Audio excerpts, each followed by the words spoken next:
എന്തുമാത്രം ഒരു മുഖ്യമന്ത്രി അധപ്പതിച്ചു. അത് പണ്ടത്തെ പിണറായി വിജയൻ എല്ലാവർക്കും അറിയാം. ബിഷപ്പിനെ നിർഗിഷ്ട ജീവി എന്ന് വിളിച്ചു, പ്രേമേന്ദ്രനെ പരനാറി എന്ന് വിളിച്ചു. ഇപ്പോൾ വീണ്ടും ആ സംസ്കാരത്തിലേക്ക് എത്തി.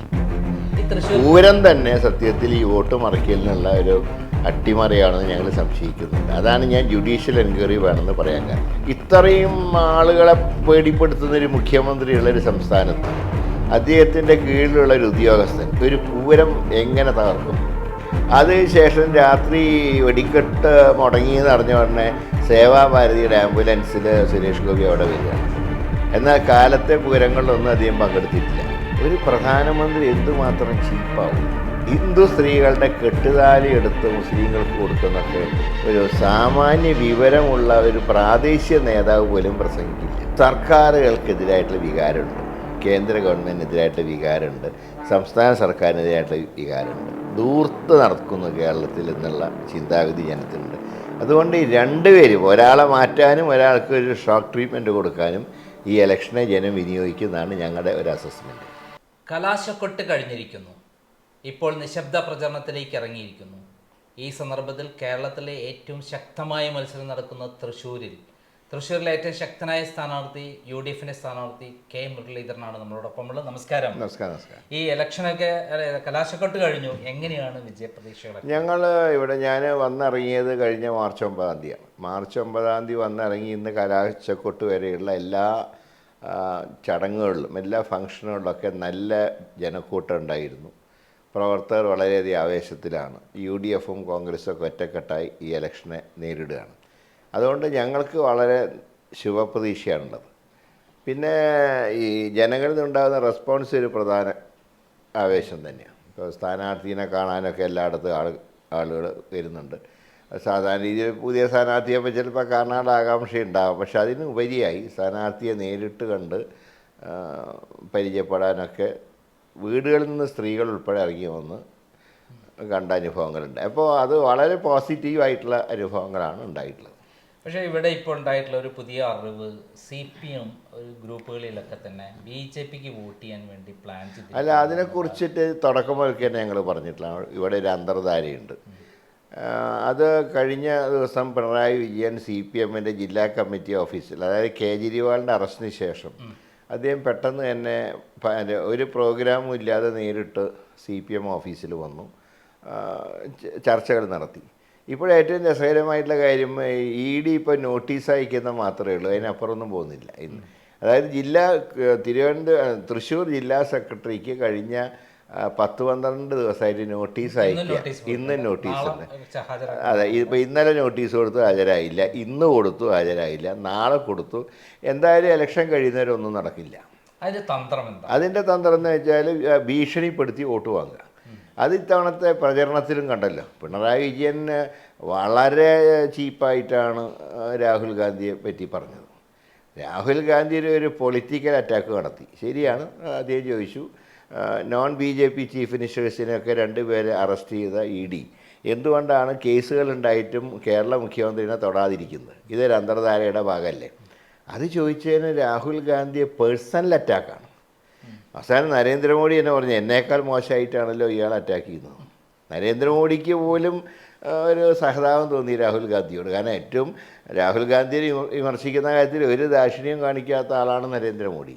ആ നരേന്ദ്രമോദിയെ പോലും അത്ഭുതപ്പെടുത്തി.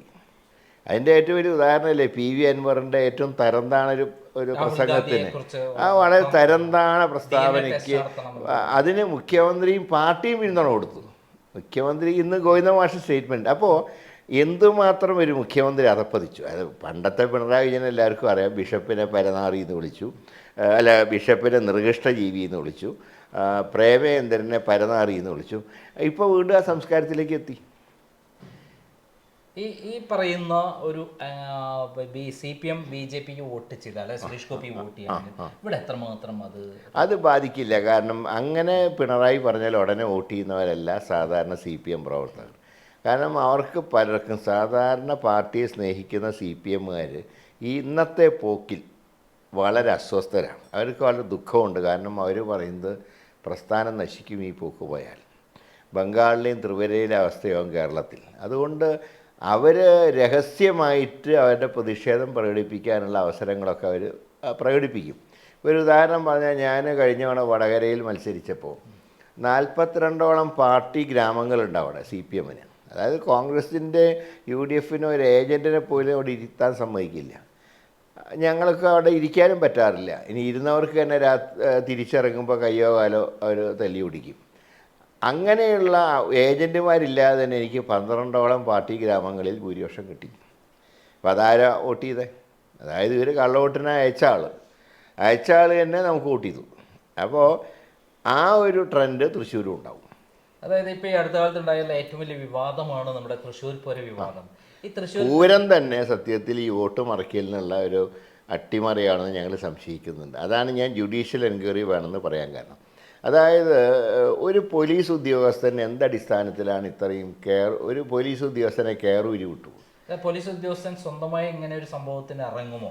അതാണ് ഞാൻ ചോദിക്കുന്നത്. ഇത്രയും ആളുകളെ പേടിപ്പെടുത്തുന്നൊരു മുഖ്യമന്ത്രിയുള്ളൊരു സംസ്ഥാനത്ത് അദ്ദേഹത്തിൻ്റെ കീഴിലുള്ളൊരു ഉദ്യോഗസ്ഥൻ ഒരു പൂരം എങ്ങനെ തകർക്കും? ഇപ്പോൾ പൂരം വെടിക്കെട്ടിനെ മനഃപൂർവ്വം അവർ തടുത്താണല്ലോ. ആനയ്ക്ക് പട്ട കൊണ്ടുവന്ന ആളെ വരെ ചീത്ത വിളിച്ചു.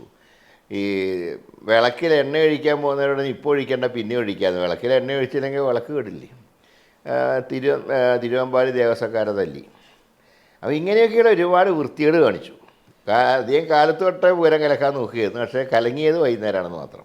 അതായത് BJPക്ക് വേണ്ടി, സുരേഷ് ഗോപിക്ക് വേണ്ടി വോട്ട് മറിക്കാൻ. അതെ, കാരണം തൃശ്ശൂർ പൂരം എടുത്തൊരു വികാരമാണല്ലോ.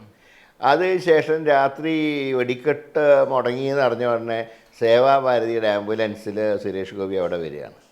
എന്നാൽ കാലത്തെ പൂരങ്ങളിലൊന്നും അധികം പങ്കെടുത്തിട്ടില്ല. കാലത്ത് ഞാനും സുനിൽകുമാറും ഉണ്ടായിരുന്നു പല ചടങ്ങുകളിലും. കാലത്ത് പിന്നെ നമ്മുടെ ബ്രഹ്മോത്സവം മഠത്തിൽ തിരുവമ്പാടിയുടെ മഠത്തിൽ വരവിൻ്റെ ചടങ്ങുണ്ടായിരുന്നു. പാറമേക്കാവിൽ എലഞ്ഞിത്തറ മേളുണ്ടായിരുന്നു. ഇവിടെയൊന്നും സുരേഷ് ഗോപി വന്നിട്ടില്ല. ഇപ്പോൾ ഏറ്റവും അധികം പുതിയൊരു ഡെവലപ്മെന്റ് വന്നിരിക്കുന്നത് നരേന്ദ്രമോദി മുസ്ലിങ്ങളെ വല്ലാതെ കയറി അറ്റാക്ക് ചെയ്തു. അതാണ് പറഞ്ഞത്. അത് എത്രമാത്രം ഈ ഇലക്ഷൻ ബാധിക്കും? അത് കേരളത്തിൽ മൈനോറിറ്റിയൊക്കെ ഒരു കാരണവശാലും മോഡിക്ക് വോട്ട് ചെയ്യില്ല. അത് മോഡി പറഞ്ഞില്ലെങ്കിലും വോട്ട് ചെയ്യില്ല. പക്ഷേ ഒരു പ്രധാനമന്ത്രി എന്തുമാത്രം ചീപ്പാവുന്നു. ഞാൻ അത്ഭുതപ്പെട്ടു. ഇങ്ങനെ ഹിന്ദു സ്ത്രീകളുടെ കെട്ടുതാലി എടുത്ത് മുസ്ലിങ്ങൾക്ക് കൊടുക്കുന്നൊക്കെ ഒരു സാമാന്യ വിവരമുള്ള ഒരു പ്രാദേശിക നേതാവ് പോലും പ്രസംഗിക്കില്ല. അതായത് ഭൂരിപക്ഷ സമുദായത്തിൻ്റെ ഒരു ഏകീകരണം ഉണ്ടാക്കുക. കാരണം മര്യാദയ്ക്ക് ഇലക്ഷൻ നടന്നാൽ ജയിക്കില്ല. ഇപ്പോൾ തന്നെ ഗുജറാത്തിൽ കണ്ടില്ലേ, സൂറത്തിൽ കോൺഗ്രസ് സ്ഥാനാർത്ഥിയുടെ നോമിനേഷൻ തള്ളിച്ചു. 7 സ്വതന്ത്രന്മാർ ഒറ്റയടിക്ക് പിൻവലിച്ചു. BSP സ്ഥാനാർത്ഥിയുടെ നോമിനേഷൻ തള്ളിച്ചു. അപ്പോൾ എന്തുമാത്രം ജനാധിപത്യ അപകടത്തിലായി. അതിൽ പറയുന്നത് ഇപ്പോൾ ആദ്യത്തെ 102 സീറ്റുകളിലെ മത്സരം അത് അവർക്ക് നെഗറ്റീവായി വന്നിരിക്കുന്നു. അല്ല, അത് നെഗറ്റീവ് ആവുമല്ലോ. കാരണം നടന്ന സ്ഥലങ്ങളിലൊക്കെ നെഗറ്റീവ് ആവും. അപ്പോൾ അതിനെ ഇനി ഭാവിയിൽ പോസിറ്റീവ് ആക്കാനുള്ള എല്ലാ വൃത്തികളും ഇപ്പോൾ നമുക്ക് ഈ പറഞ്ഞ പോലെ വോട്ടിംഗ് മെഷീനെ പോലും വിശ്വസിക്കാൻ കഴിയാത്തൊരവസ്ഥയിലേക്ക് എത്തി. കാരണം വോട്ടിംഗ് മെഷീനെ കുറിച്ച് പറയുമ്പോൾ എന്തുകൊണ്ട് അമേരിക്ക, ഇംഗ്ലണ്ട് പോലുള്ള രാജ്യങ്ങൾ ഇത് ഉപേക്ഷിക്കുന്നു വോട്ടിംഗ് മെഷീൻ? അത് തന്നെ നമുക്കൊരു സംശയമുണ്ട്. പക്ഷേ ഇവിടെ ഇപ്പോൾ കാണുന്നൊരു പ്രവണത എന്ന് പറയുന്നത് ഈ വോട്ടിംഗ് മെഷീനിലെ കൃത്രിമം മാത്രമല്ല, നോമിനേഷൻ പോലും അക്സെപ്റ്റ് ചെയ്യുന്നില്ല. പിന്നെയല്ലേ വോട്ടിലേക്ക് പോകുന്നുള്ളൂ. ഇപ്പോൾ സൂറത്തിൽ ഇലക്ഷൻ ഇല്ല, ഡിക്ലെയർ ചെയ്ത് കഴിഞ്ഞു ആരോ സ്ഥാനാർത്ഥീനെ. അപ്പോൾ ഇതൊക്കെ എന്തൊക്കെയാണ് നടക്കുന്നത് ഇന്ത്യ രാജ്യത്ത്? ഇപ്പോഴത്തെ അവസ്ഥ പ്രകാരം ഇന്ത്യയിൽ ആര് ഭരണത്തിൽ വരാനാണ് സാധ്യത? ശരിക്ക് ഇലക്ഷൻ നടന്നാൽ ഇന്ത്യ മുന്നണിക്ക് ചാൻസ് ഉണ്ട്. കാരണം പല സംസ്ഥാനങ്ങളും സ്ഥിതി BJPയുടെ അപകടമാണ്. അതിനാണ് അവർ വല്ലാതെ വർഗീയത പറയുന്നത്. കാരണം സർക്കാരിനെതിരായിട്ടുള്ള വികാരമുണ്ട്, കേന്ദ്ര ഗവൺമെൻറ്റിനെതിരെ നല്ല വികാരമുണ്ട്. അപ്പോൾ അത് വോട്ടായി മാറാതിരിക്കാനാണ് വർഗീയത വരുത്തുന്നത്. നമ്മുടെ ഹിന്ദുക്കൾക്ക് കണ്ടില്ലേ, ഞങ്ങൾ ക്ഷേത്രം പണിയും അമ്പലം. ഞാൻ ചോദിക്കട്ടെ, വിശന്നിരിക്കുന്നതിൻ്റെ അടുത്ത് അമ്പലം പണിയും പള്ളി പണിയെന്ന് പറഞ്ഞാൽ അവൻ്റെ വിശപ്പ് മാറും. കുറേ കഴിഞ്ഞ ജനം പ്രതികരിക്കും. ആ പ്രതികരിച്ചു തുടങ്ങി. അതിനാണ് വീണ്ടും ഈ രീതിയിലുള്ള ഭീഷണി. കോൺഗ്രസ് വന്നാൽ ഇന്ന് എന്ന കാര്യങ്ങൾ ചെയ്യും എന്നൊക്കെ പറയുമ്പോൾ അത് വോട്ട് കിട്ടുമില്ല എന്നുള്ളതല്ല, പക്ഷേ ഒരു പ്രധാനമന്ത്രി പറയാൻ പാടുണ്ടോ? ഈ കേരളത്തിൽ ഇപ്പം 20 മണ്ഡലങ്ങളിലും ഏറ്റവും അധികം ഈ മണ്ഡലത്തിലടക്കം ഏറ്റവും അധികം ശക്തമായിട്ട് പ്രതിഫലിച്ചുള്ള വികാരം എന്താണ്? സർക്കാരുകൾക്കെതിരായിട്ടുള്ള വികാരമുണ്ട്, കേന്ദ്ര ഗവൺമെൻറ്റിനെതിരായിട്ടുള്ള വികാരമുണ്ട്, സംസ്ഥാന സർക്കാരിനെതിരായിട്ടുള്ള വികാരമുണ്ട്. ധൂർത്ത് നടക്കുന്നു കേരളത്തിൽ എന്നുള്ള ചിന്താഗതി ജനത്തിനുണ്ട്. അതുകൊണ്ട് ഈ രണ്ടുപേരും, ഒരാളെ മാറ്റാനും ഒരാൾക്ക് ഒരു ഷോക്ക് ട്രീറ്റ്മെൻറ്റ് കൊടുക്കാനും ഈ ഇലക്ഷനെ ജനം വിനിയോഗിക്കുന്നതാണ് ഞങ്ങളുടെ ഒരു അസസ്മെൻറ്റ്.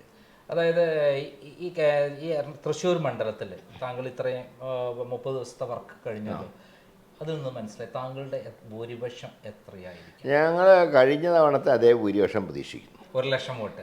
അതെ, അന്ന് 1,00,000 കഴിഞ്ഞാൽ 83,000, അത് ചിലപ്പോൾ 1,00,000 വരെ പോകാമെന്നാണ് ഞങ്ങളുടെ ഒരു അസസ്മെൻറ്റ്. എന്തായാലും വിജയം ഞങ്ങളെ സംബന്ധിച്ചിടത്തോളം ഉറപ്പാണ്.